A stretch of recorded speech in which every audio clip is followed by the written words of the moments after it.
വ്യാജ LSD stamp ഉപയോഗിച്ച് തന്നെ കള്ളക്കേസിൽ കുടുക്കിയതിന് പിന്നിലെ കാരണം അറിയണമെന്ന് ചാലക്കുടിയിലെ ബ്യൂട്ടി പാർലർ ഉടമ ഷീല സണ്ണി. സംഭവത്തിന് പിന്നിൽ മരുമകളും അവരുടെ അനുജത്തിയുമാണെന്നും ഷീല സണ്ണി പറഞ്ഞു.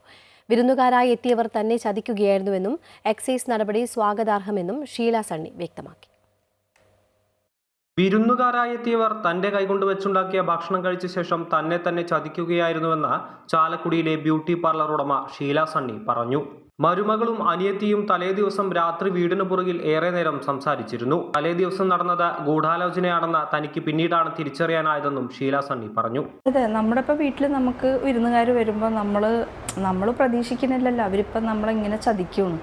നമ്മൾ നമ്മുടെ റൂം കിടക്കാൻ കൊടുത്തു, നമുക്ക് ഒരു സംശയം ഉണ്ടായില്ല. പക്ഷേ ഇവർ തലേ ദിവസം ഈ മരുമോളും അനിയത്തിയും കുറേ നേരം വീടിൻ്റെ പുറത്ത് നിന്ന് കുറേ നേരം സംസാരിക്കണം. ഇപ്പോഴാണ് അതൊക്കെ ഞാൻ ചിന്തിക്കുന്നത്, ഇതായിരിക്കാം അന്ന് ഗൂഢാലോചന നടന്നത്. തന്റെ മുറിയിലാണ് മരുമകളുടെ അനിയത്തിയും കിടന്നിരുന്നത്. താൻ അറസ്റ്റിലാകുന്നതിന്റെ തലേദിവസം ഇരുവരും തന്റെ സ്കൂട്ടർ ഉപയോഗിച്ചിരുന്നെന്നും ഷീല സണ്ണി പറയുന്നു. എക്സൈസ് നടപടി സ്വാഗതാർഹമെന്ന് പറയുമ്പോഴും എന്തിനാണ് തന്നെ കള്ളക്കേസിൽ കുടുക്കിയതെന്നറിഞ്ഞാലേ പൂർണ്ണമായി നീതി ലഭിക്കൂ എന്ന നിലപാടിലാണ് ഷീല സണ്ണി. അമൃത ന്യൂസ്, തൃശൂർ.